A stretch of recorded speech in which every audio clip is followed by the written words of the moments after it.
വണ്ടി മഹീന്ദ്ര മറാസ് M2 ആണ്. ഇതിൽ കംപ്ലൈൻ്റ് എന്ന് പറഞ്ഞു കഴിഞ്ഞാൽ വണ്ടി ഒട്ടും തന്നെ മൂവ് ആവുന്നില്ല. വണ്ടി സ്റ്റാർട്ട് ചെയ്തിട്ട് നമ്മൾ ഗിയറൊക്കെ കറക്റ്റായിട്ട് തന്നെ വീഴുന്നുണ്ട് ഇതിനകത്ത്. പക്ഷേങ്കിൽ വണ്ടി ഒട്ടും തന്നെ ഫ്രണ്ടിലേക്ക് മൂവ് ആവുന്നില്ല. വണ്ടി ഏകദേശം 1,10,000 കിലോമീറ്ററോളം ഓടിയിട്ടുണ്ട്. 2018 മോഡൽ വണ്ടിയാണ്. 1,12,000 കിലോമീറ്റർ ഓടിയിട്ടുണ്ട് വണ്ടി. പക്ഷേ നമ്മൾ സ്റ്റാർട്ട് ചെയ്തിട്ട് ഗിയർ ഇട്ടിട്ട് നമ്മൾ ക്ലച്ച് വിട്ട് കഴിഞ്ഞ് കഴിഞ്ഞാൽ നോ ആക്ഷൻ. എന്താ വണ്ടി ഇപ്പോൾ സ്റ്റാർട്ടിങ് ആണ്. നമ്മൾ ഗിയർ ഇട്ട് ക്ലച്ച് വിട്ടാൽ ഒരു ആക്ഷനും ഇല്ല. നമുക്ക് വേണമെന്നുണ്ടെങ്കിൽ ക്ലച്ച് പെഡൽ ചവിട്ടിയിട്ടില്ല, സുഖമായിട്ട് നമുക്ക് ഗിയർ ഇടാം. കണ്ടോ നോക്കിയുള്ള ഇല്ല. അപ്പോൾ അത്രത്തോളം ക്ലച്ച് പോയിരിക്കുകയാണ്. ആ ക്ലച്ച് പോകുമ്പോഴാണ് ഇങ്ങനെ ഒരു കംപ്ലയിൻറ്റ് വരുന്നത്. എന്താ വെച്ചാൽ ഞാൻ നേരത്തെ ഒരു i20യുടെ കാര്യം കാണിച്ചു തന്നില്ലേ, അത്രത്തോളം ക്ലച്ച്. ഇത് ടാക്സി വണ്ടിയാണ്, പക്ഷേ എന്തുകൊണ്ട് ഇവർ ഇത്രത്തോളം ഉപയോഗിച്ചു എന്നുള്ള കാര്യം അറിയില്ല. ടാക്സി വണ്ടികൾ എപ്പോഴും പക്ക പെർഫെക്റ്റ്ലി ആണ് കൊണ്ടുപോകുന്നത്. പക്ഷേ ഈ ഒരു സിറ്റുവേഷൻ എങ്ങനെ വന്നു എന്നുള്ള കാര്യം അറിയില്ല. അത് ഞാൻ അഴിച്ചാലേ നമുക്ക് പറയാൻ പറ്റുള്ളൂ എത്രത്തോളം പോയിട്ടുണ്ട് എന്താണെന്നുള്ളത്. ഇതിന് 2 കാരണമാണ് വരിക. ഗിയർ ഇട്ടിട്ട് വണ്ടി മൂവ് ആകാത്തതിന് 2 കാരണം വരും. ഒന്ന്, ഏതെങ്കിലും ഒരു ഡ്രൈവ് ഷാഫ്റ്റ് കംപ്ലൈൻ്റ് ഉണ്ട്, അല്ലാന്നുണ്ടെങ്കിൽ പൊട്ടിപ്പോയി. അങ്ങനെ വരുമ്പോൾ കറക്റ്റ് നമുക്ക് ഗിയർ വീഴും, എല്ലാം ചെയ്യും, പക്ഷേ വണ്ടി ഒട്ടും തന്നെ മൂവ് ആകില്ല. പക്ഷേ നമുക്ക് ഗിയർ ഇടുമ്പോൾ ചെറിയൊരു ടൈറ്റെങ്കിലും ഫീൽ ചെയ്യും. ഇതിലൊന്നുമില്ല, എല്ലാ ഗിയറും ഇടാം.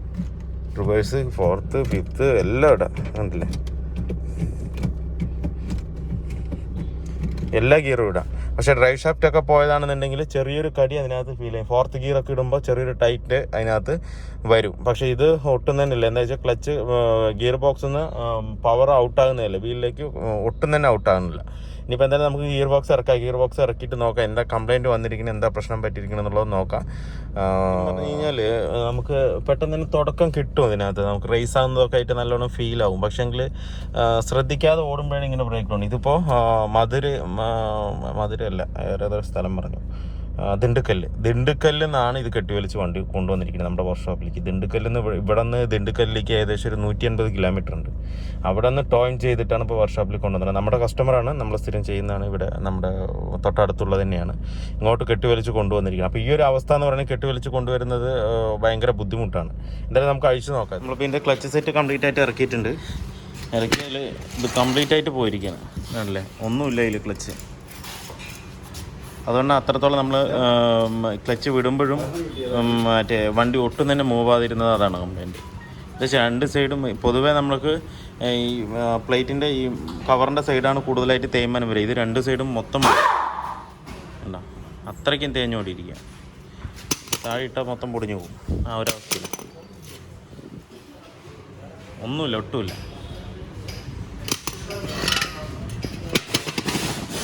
അതുപോലെ തന്നെ നമ്മളിത് മാറുമ്പോൾ എന്തായാലും റിലീസ് കയറിയും മാറ്റി തന്നെ വേണം. അത് സിലിണ്ടർ ടൈപ്പാണ് വരുന്നത്, നമ്മുടെ സ്വിഫ്റ്റിനൊക്കെ വരുന്ന അതേ ഒരു മോഡലിലാണ് വരുന്നത്.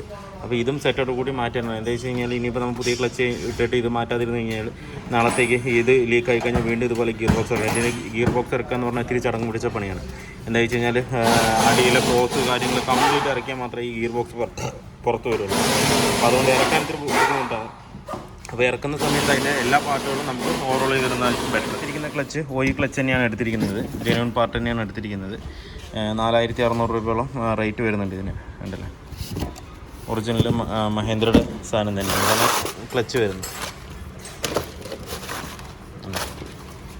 ഇത്രയും തിക്നെസ്സാണ് ഇതിനകത്തുള്ളത്. അതാണ് ആ തേഞ്ഞ് ഒന്നുമില്ലാതായിരിക്കുന്നത്. പ്രഷർ പ്ലേറ്റ് 2 സെറ്റോട് കൂടിയിട്ട് വരും. പിന്നെ അതുപോലെ തന്നെ അതിൻ്റെ സ്ലീവ് സിലിണ്ടർ, അതും ഏകദേശം 1,980 രൂപ ആ റേഞ്ച് വരുന്നുണ്ട്. അത് MM-ൻ്റെ തന്നെയാണ് നമ്മൾ എടുത്തിരിക്കുന്നത്.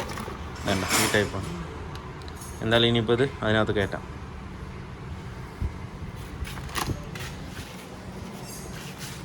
ഇതിപ്പോൾ കയറ്റാനായിട്ട് വേറൊന്നുമില്ല. ഈ ക്ലിപ്പൊന്ന് വലിച്ചൂരി കഴിഞ്ഞ് കഴിഞ്ഞാൽ ഡയറക്റ്റ് അതിനകത്ത് കയറ്റിയിട്ട് 2 ബോൾട്ട് ടൈറ്റ് ചെയ്താൽ മതി. അതിന് മുന്നേ ഇത് ഫുള്ള് ക്ലീൻ ചെയ്തിട്ട് വേണം പുതിയ സിലിണ്ടർ പിടിപ്പിക്കുക. അല്ലാതെ ഇരുന്ന് കഴിഞ്ഞാൽ വീണ്ടും നമ്മൾ ക്ലീൻ ചെയ്യുമ്പോൾ വീണ്ടും ആ പുതിയ സിലിണ്ടറിലേക്ക് മൊത്തം അഴുക്ക് അതിലേക്ക് വരും. അതുപോലെ തന്നെ ഇതിൻ്റെ ഫ്ലൈ വീല് മാറ്റേണ്ടി വരും. കാരണം എന്താ വെച്ച് കഴിഞ്ഞാൽ നല്ല ഷേക്ക് വരുന്നുണ്ട്. ഈ ചെറിയൊരു നേരിയ ഷേക്ക് ഇതിനകത്ത് ഉണ്ടാവും. ഡ്യുവൽ മാസ് ക്ലച്ചാണ് ഇതിന് വരുന്നത്.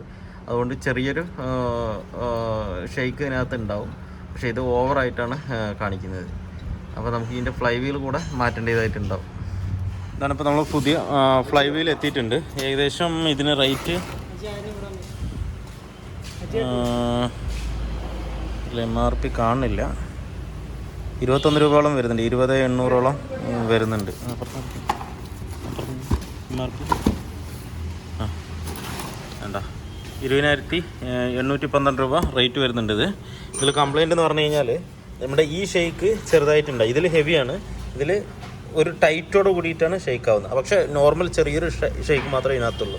ഇതങ്ങനെയല്ല, വേണ്ട വേണ്ട ഒരു ടെൻഷനായിട്ടാണ് ഷെയ്ക്ക് ആകുന്നത്. അത് മാത്രമല്ല ഇത് അപ്പ് ആൻഡ് ഡൗണും ഷെയ്ക്ക് ഉണ്ട്. ഇങ്ങനെ ഉണ്ടല്ലേ, ഈ ഷെയ്ക്ക് ഇതിനകത്ത് വരാൻ പാടില്ല. ഇതിനകത്ത് ഒട്ടും തന്നെ ആ ഷെയ്ക്ക് ഇതിനകത്ത് ഇല്ല. അതുകൊണ്ടാണ് നമ്മൾ ഫ്ലൈ വീലും മാറുന്നത്. ഇങ്ങനെയുള്ള വണ്ടികൾക്കൊക്കെ നമ്മൾ ക്ലച്ച് മാറുമ്പോൾ ഫ്ലൈ വീലും കൂടെ മാറ്റുന്നതായിരിക്കും ബെറ്റർ. ഇല്ലാന്നുണ്ടെങ്കിൽ നമ്മൾ കാലെടുക്കുമ്പോഴൊക്കെ സൗണ്ടുകൾ വരാൻ സാധ്യത കൂടുതലാണ്. നമ്മൾ ഓർഡർ ചെയ്തിട്ട് 15 ദിവസം ഓർഡർ ചെയ്തിട്ടാണ് എത്തിയത് സാധനം. നമ്മളിനിയിപ്പോൾ ഈ ഫ്ലൈ വീൽ ഇതിനകത്ത് കയറ്റാം. ഗ്ലാസുടെ വർക്ക് ഫുള്ള് കംപ്ലീറ്റ് ആയിട്ടുണ്ട്. ഇതിലിപ്പോൾ നമ്മൾ മാറിയത് ഫ്ലൈ വീല് മാറി, അതുപോലെ തന്നെ ക്ലച്ച് സെറ്റ് മാറി, പിന്നെ അതിൻ്റെ റിലീസ് ബെയറിങ് എന്ന് വെച്ചാൽ സ്ലീവ് സിലിണ്ടറും മാറിയിട്ടുണ്ട്. സ്ലീവ് സിലിണ്ടറും ബെയറിങ്ങും ഒരുമിച്ചാണ് ഇതിനകത്ത് വരുന്നത്. സ്വിഫ്റ്റിനൊക്കെ വരുന്നത് പോലെയാണ് ആ ഒരു മോഡൽ.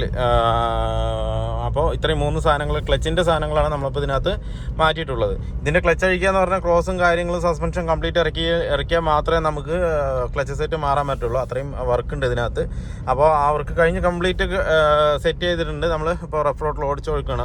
റഫ് റോട്ടിൽ എന്തെങ്കിലും സൗണ്ടോ കാര്യങ്ങളോ എന്ന് വെച്ചാൽ അത്രയും സസ്പെൻഷൻ പാർട്സ് നമ്മൾ കംപ്ലീറ്റ് ആയിട്ട് ഇറക്കിയത് കൊണ്ട് എന്തെങ്കിലും സൗണ്ട് വ്യത്യാസ കാര്യങ്ങൾ ഉണ്ടാകുന്ന നോക്കാൻ വേണ്ടിയിട്ടാണ് നമ്മളിപ്പോൾ റഫ് റോഡിൽ ഓടിച്ചുകൊണ്ടിരിക്കുന്നത്. ക്ലച്ച് എന്ന് പറഞ്ഞാൽ ഭയങ്കര സ്മൂത്ത് ആയിട്ടുണ്ട്. ഇപ്പോൾ നമ്മൾ ക്ലച്ചിലാണോ ചവിട്ടണോ, ഇനിയിപ്പോൾ വെറുതെ ചുമ്മാ കാല് വെക്കുകയാണോ എന്നുള്ളതൊന്നും അറിയില്ല. അത്രയും സ്മൂത്താണ് ഇതിൻ്റെ ക്ലച്ച് ഇപ്പോൾ വർക്ക് ചെയ്യുമ്പോൾ നമുക്ക് ക്ലച്ച് ഇല്ലാത്ത പോലെ തന്നെ ഫീൽ ചെയ്യുള്ളൂ. എന്താ വെച്ച് കഴിഞ്ഞാൽ ക്ലച്ച് പെഡൽ അത്രയും ഫ്രീ ആണ്. എന്താ വെച്ചാൽ നമ്മൾ ക്ലച്ച് സെറ്റ് പുതിയതായ സിലിണ്ടറും എല്ലാം പുതിയതായതുകൊണ്ട് ആ ക്ലച്ച് അതിൻ്റെ ഫിംഗറൊക്കെ ഭയങ്കര ഫ്രീ ആയിരിക്കും. അത്രയും ഫ്രീ ആണ് ഇപ്പോൾ നമ്മൾ ചവിട്ടുമ്പോൾ ആക്സിലേറ്റർ പെഡലടക്കം ഇത്തിരി ടൈറ്റ് ഉണ്ട്. ഇത് നമുക്ക് അത്രയും ഫ്രീ ആയിട്ടാണ് വരുന്നത്. എന്താ വെച്ച് കഴിഞ്ഞാൽ നമ്മൾ ഇട്ടതും ഒറിജിനൽ MM-ൻ്റെ സാധനം തന്നെയാണ് ഇട്ടത്.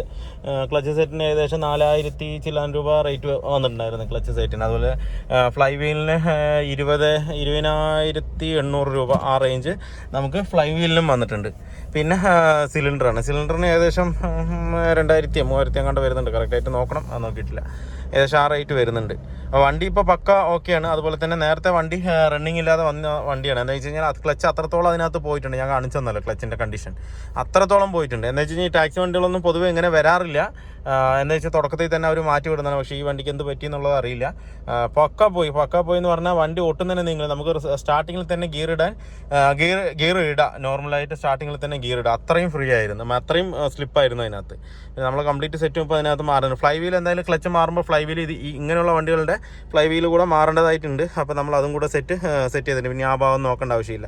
പിന്നെ നമ്മൾ ക്ലച്ച് ഈ സിലിണ്ടർ ടൈപ്പ് വരുന്ന എല്ലാ ക്ലച്ചിലും നമ്മൾ ക്ലച്ച് സെറ്റ് മാറിക്കഴിഞ്ഞ് കഴിഞ്ഞാൽ ക്ലച്ചിൻ്റെ പെഡൽ ഒരു 1 മിനിറ്റ് 2 മിനിറ്റ് ഇങ്ങനെ ഫുള്ളായിട്ട് ചവിട്ടി പിടിച്ചതിന് ശേഷം നമ്മൾ ഗിയർ ഇട്ട് നോക്കുക കറക്റ്റായിട്ട് വീഴുന്നുണ്ടോയെന്നുള്ളത്.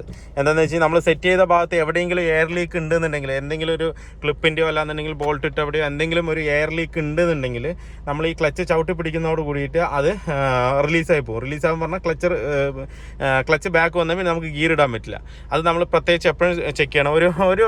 ഒരുപാട് സമയമൊന്നും വേണ്ട, ഒരു 30 സെക്കൻഡ് ഒരു മിനിറ്റൊക്കെ പിടിച്ചാൽ മതി. അങ്ങനെ സ്റ്റില്ലായിട്ട് ചവിട്ടി പിടിച്ചതിന് ശേഷം നമ്മൾ ഗിയർ ഇട്ട് നോക്കുക ഫ്രീ ആയിട്ട് വീഴുന്നുണ്ടെന്നുള്ളത്.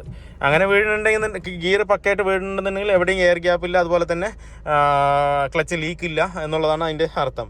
എന്തെങ്കിലും ചെറിയൊരു മൈന്യൂട്ട് ലീക്ക് ഉണ്ടെന്നുണ്ടെങ്കിൽ നമുക്ക് ഗിയർ ഇടാൻ ഒട്ടും തന്നെ പറ്റില്ല. റിലീസായിട്ട് പിന്നെ ഫുള്ള് ടൈറ്റ് ആവും. ഇതിപ്പോൾ ഓക്കെയാണ്, പക്കയാണ്. നമ്മൾ ചെക്ക് ചെയ്ത് നോക്കി. എല്ലാ ഗിയറും ഭയങ്കര സ്മൂത്ത് തന്നെയാണ് ഇടാനായിട്ട്.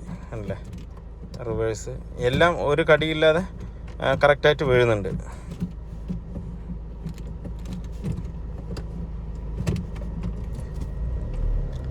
പക്കയായിട്ട് തന്നെ വീഴുന്നുണ്ട്, നല്ല സ്മൂത്തും ഉണ്ട്.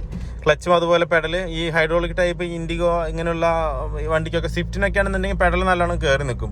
ഈ ഇങ്ങനെയുള്ള വണ്ടികൾ മെറാസോ, അതുപോലെ എൻജോയ്, പിന്നെ ഇൻഡിഗ വിസ്റ്റ, അങ്ങനെയുള്ള വണ്ടികൾക്കൊക്കെ ക്ലച്ച് സിലിണ്ടർ നമ്മൾ ക്ലച്ച് സെറ്റ് മാറിയാലും ടിപ്പിലായിരിക്കും ഇതിൻ്റെ ക്ലച്ച് നിൽക്കുക. നമ്മൾ കാല് എടുത്തതും വണ്ടി നീങ്ങും. അപ്പോൾ നമുക്ക് അത് കറക്റ്റ് ഒന്നും കൂടെ ഒന്ന് ബ്ലീഡ് ചെയ്ത് പക്കയായിട്ട് എയർ എടുത്ത് കഴിഞ്ഞ് കഴിഞ്ഞാൽ ഒരു ഹാഫ് പോർഷനിൽ വരും. ഹാഫ് പോർഷൻ കറക്റ്റാണ്. സ്വിഫ്റ്റിനെ പോലെ ടോപ്പ് വരെ വരില്ല, ഒരു ഹാഫും വരില്ല, ഒരു 30% ഒക്കെ പൊങ്ങുള്ളൂ. അപ്പോഴത്തേക്കും വണ്ടി നീങ്ങും. പിന്നെ അങ്ങനെ ഓടെ തന്നെ അത് അങ്ങനെ കയറി അങ്ങനെ വരുള്ളൂ. പിന്നെ അങ്ങനെ ലാസ്റ്റ് കയറി ഫുള്ളായി തീരുമ്പം ക്ലച്ച് കംപ്ലീറ്റ് ആയിട്ട് പോകും. അങ്ങനെയാണ് ഇതിനകത്ത് വരുന്നത്. ഇപ്പോൾ കറക്റ്റ് തന്നെയാണ്, ഒരു 30% കാലം എടുക്കുമ്പോൾ തന്നെ കറക്റ്റായിട്ട് വർക്ക് ചെയ്യുന്നുണ്ട്. കറക്റ്റായിട്ട് ക്ലച്ച് പെഡലിന് റിലീസാകുന്നുണ്ട്, വേറെ കുഴപ്പമൊന്നുമില്ല. പിന്നെ നമ്മൾ ലീക്കിൻ്റെ കാര്യം ഞാൻ പറഞ്ഞല്ലോ, ലീക്കും ഇല്ല. ലീക്ക് ഉണ്ടെന്നുള്ളത് അറിയാൻ വേണ്ടിയിട്ട് ഞാൻ പറഞ്ഞ മാതിരി ചവിട്ടി പിടിച്ചാൽ മതി. അത് ചവിട്ടി പിടിക്കുമ്പോൾ ക്ലച്ച് ഇറങ്ങി പോകുകയല്ല എന്നുണ്ടെങ്കിൽ റിലീസാകുക, ഗിയർ ടൈറ്റോ ഒന്നും വരുന്നില്ല. അപ്പോൾ ആ ഭാഗവും പക്കയാണ്. അതുപോലെ തന്നെ റഫ് റോഡിലാണ് നമ്മൾ ഓടിക്കുന്നത്, സൗണ്ടോ കാര്യങ്ങളൊന്നുമില്ല, പക്കയായിട്ടാണ് ഓടിക്കൊണ്ടിരിക്കുന്നത്. വണ്ടി ഏകദേശം 1,12,000 കിലോമീറ്റർ ആയിട്ടുണ്ട്. ഇത് ഫസ്റ്റ് ടൈമാണ് ക്ലച്ചായിട്ട് മാറുന്നത്. ഇതിനകത്ത് 1,00,000 വരെ ഓടി.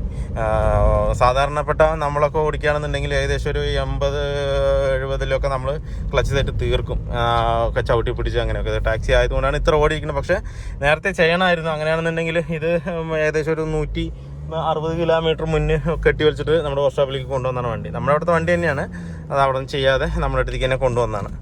അതുപോലെ തന്നെ പുള്ളിങ്ങും അത്യാവശ്യം നല്ലപോലെ തന്നെ കയറി പോകുന്നുണ്ട് ആ ക്ലച്ചിൻ്റെ ഭാഗം. നമ്മളിപ്പോൾ അത് മാത്രമേ ചെയ്തിട്ടുള്ളൂ. അത്യാവശ്യം തന്നെ നല്ല പുള്ളിങ് ഉണ്ട്. നമ്മൾ കാല് ഇതിപ്പോൾ 4th ഗിയറിലാണ് കാല് കൊടുത്തെടുക്കുമ്പോൾ തന്നെ നല്ല സ്പീഡ് പോകുന്നുണ്ട്. ഇത് 6 ഗിയറാണ്, 6+1 ആണ്. 6 ഗിയറും അതുപോലെ തന്നെ ഒരു റിവേഴ്സും ആണ് വരുന്നത്. നല്ല സ്മൂത്ത് റണ്ണിങ് തന്നെയാണ്. ഇപ്പോൾ കാല് കൊടുക്കുന്നതിനനുസരിച്ച് വണ്ടി മൂവ് ആകുന്നുണ്ട് പക്കയായിട്ട്. അതുപോലെ ഇതിൻ്റെ ക്ലച്ച് ഓയിൽ വരുന്നത് ബ്രേക്കിൻ്റെ ഓയിലിൻ്റെ റിസർവോയർ ടാങ്കിൽ തന്നെയാണ് ഇതിൻ്റെ ക്ലച്ചിൻ്റെ ഓയിലും വരുന്നത്. അപ്പോൾ നമുക്ക് ക്ലച്ച് പൈപ്പ് പിടിച്ചത് കൊണ്ട് ബ്രേക്ക് ബ്ലീഡ് ചെയ്യേണ്ട ആവശ്യമില്ല. കാരണം എന്താണെന്ന് വെച്ച് കഴിഞ്ഞാൽ ഈ ബ്രേക്കിൻ്റെ പൈപ്പ് മൊത്തം സിലിണ്ടറിലായിരിക്കുന്നത്, ഏറ്റവും താഴെയായിരിക്കും. റിസർവോയർ ടാങ്കിൻ്റെ ഒരു പകുതി വെച്ചാണ് ഈ ക്ലച്ചിൻ്റെ ലൈനിലേക്ക് കൊടുത്തിരിക്കുന്നത്. അപ്പോൾ ഒരിക്കലും നമ്മൾ ക്ലച്ച് സിലിണ്ടർ മാറി ഫുള്ള് ഓയിൽ അതൊന്ന് ബ്രേക്ക് ഓയിൽ കംപ്ലീറ്റ് പോയാലും നമുക്ക് ബ്രേക്കിൽ ഒരിക്കലും എയർ കയറില്ല. എന്താണെന്ന് വെച്ച് കഴിഞ്ഞാൽ ഈ ബ്രേക്കിൻ്റെ പൈപ്പ് ലൈൻ കംപ്ലീറ്റും ക്ലച്ച് പൈപ്പിൻ്റെയും താഴെയാണ് കിടക്കുന്നത്. അപ്പോൾ ആ ക്ലച്ച് പൈപ്പ് വരെ ഓയിൽ കംപ്ലീറ്റും ഡ്രെയിൻ ആവുള്ളൂ. അതുകൊണ്ട് നമുക്ക് ബ്രേക്കൊന്നും ബ്ലീഡ് ചെയ്യേണ്ട ഒറ്റ ആവശ്യമില്ല. ക്ലച്ച് മാത്രം പക്കയായിട്ട് ബ്ലീഡ് ചെയ്താൽ മതി. വേറെ ബ്രേക്ക് കിട്ടാകയോ ഒന്നും ബുദ്ധിമുട്ടോ കാര്യങ്ങളും ബ്രേക്ക് ബ്ലീഡിങ്ങോ ഒന്നും ഇതിൻ്റെ ആവശ്യമില്ല. വീഡിയോ എല്ലാവർക്കും ഇഷ്ടമായെന്ന് ലൈക്ക് ചെയ്യുക, ഷെയർ ചെയ്യുക, അതുപോലെ തന്നെ സബ്സ്ക്രൈബ് ചെയ്യാതെയാണ് വീഡിയോ കാണുന്നതെങ്കിൽ ഒന്ന് സബ്സ്ക്രൈബ് ചെയ്ത് സപ്പോർട്ട് ചെയ്യുക. അപ്പോൾ മറ്റൊരു വീഡിയോയിലേക്ക് കാണുന്നവരെ എല്ലാവർക്കും ബൈ.